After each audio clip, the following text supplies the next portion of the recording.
Plan बनवलाय, grow करताय, त्याला प्रोटेक्ट पण करता आलं पाहिजे. आणि प्रोटेक्ट करण्यामध्ये असेट प्रोटेक्शन, असेट जे काही तुम्ही बनवता, वेल्थ जे काही तुम्ही क्रिएट करता, ते तुम्हाला प्रोटेक्ट करता आली पाहिजे. आता असेट प्रोटेक्ट करताना काय स्टेप आपल्याला फॉलो करायचे आहेत त्या सुद्धा आपण डीप मध्ये बघणार आहोत. नेक्स्ट, असेट प्रोटेक्ट करताना आपल्याला रिस्क मॅनेजमेंट सुद्धा आलं पाहिजे. रिस्क घ्यायची कुठे, कशी, हे आपल्याला समजणं गरजेचं आहे. नेक्स्ट, आपल्याला लिगसी प्लॅनिंग सुद्धा करता आलं पाहिजे. What is mean by legacy? कोण सांगू शकतं? येस, म्हणजे मी गेलो तरी पुढच्या पिढीला व्यवस्थित माझ्या सगळ्या गोष्टी भेटल्या पाहिजे असं, किंवा त्यांच्यासाठी मी काय ठेवून चाललोय. Good, thank you so much. So preserve मध्ये पहिला पार्ट तो म्हणजे असेट प्रोटेक्शन. आणि असेट प्रोटेक्शन मध्ये विल अँड इस्टेट प्लॅनिंग.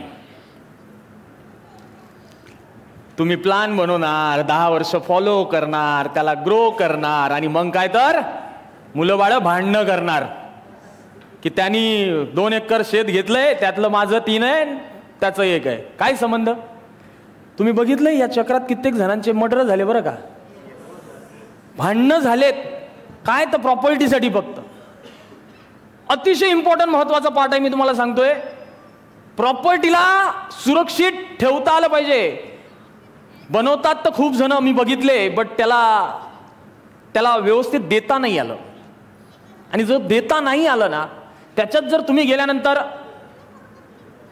काय ऐकता गेल्यानंतर माहिती आहे, माझ्या बापानं ना ते व्यवस्थित करून गेला असताना तर आमच्या दोघांमध्ये भांडण नसते झाले. राईट, हेच म्हणतात ना. काय म्हणतात मुलं बाळ? मग म्हणजे एवढं करूनही जर शुद्ध आयुष्यात हे ऐकून जावं लागत असेल तर त्याला काय आयुष्य आहे? बेस्ट ऑप्शन 2 एकर शेत असेल किंवा 1000 स्क्वेअर फूटचा प्लॉट जरी असेल ना, विल बनवून घ्यायची. विल बनवून घ्यायची. पहिलेच एखाद्या लॉयरकडे गेलात तर तुम्हाला ते बनवून मिळते. विल बनवून टाकायची. Best option. संरक्षण, प्रॉपर्टी संरक्षण मध्ये येतंय. राईट, की आपली प्रॉपर्टी आपण नसताना सुद्धा प्रॉपर सेफ राहणार. आणि अतिशय इम्पॉर्टंट महत्वाचा पार्ट आहे, नाहीतर मग ते भांडणांना काही कमतरता नाही. पॉवर ऑफ अटर्नी अगेन त्याचाच पार्ट आहे. ओके, नेक्स्ट, असेट अलोकेशन, अतिशय इम्पॉर्टंट महत्वाचा पार्ट आहे. असेट अलोकेशन आपल्याला करता आलं पाहिजे. नाहीतर माझं वय आहे 60 वर्ष आणि मी पुरा पैसा इन्व्हेस्ट करतोय इक्विटीमध्ये.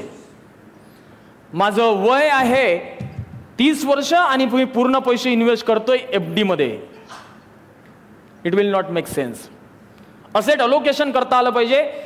जर मी 50च्या पुढे चाललोय तर माझा इक्विटीचा रेशो कमी होत गेला पाहिजे, डेटचा रेशो थोडा थोडा वाढत जायला पाहिजे. जर माझं एज कमी आहे त्यावेळेस माझा जास्त पैसा हा इक्विटीमध्ये इन्व्हेस्ट असायला पाहिजे. आणि जसं जसं जी एज वाढत जाणार तसा तसा पैसा हा माझा डेटकडे शिफ्ट होत जायला पाहिजे. बिकॉज आफ्टर म्हणजे एज जसं जसं वाढणार तशी माझी रिस्क घेण्याची कॅपॅसिटी कमी होणार. राईट, तर ह्या सिंपल गोष्टी आहे, याच्यात काही कॉम्प्लिकेटेड नाही. सगळ्यांना माहिती आहे की ज्यावेळेस मी 60चा होणार, 50चा होणार त्यावेळेस मी रिस्क कमी घेऊ शकणार. ज्यावेळेस मी यंग असणार, जेव्हा माझे मुलं यंग असणार तेव्हा मी रिस्क जास्त घेऊ शकणार. तर त्यावेळेस इन्व्हेस्ट करायचं सोडून मग 60ला जाग येते. फोन येतो मला, सर शेअर मार्केटमध्ये इन्व्हेस्ट करू का? हो कर ना. आतापर्यंत झोपले होते का?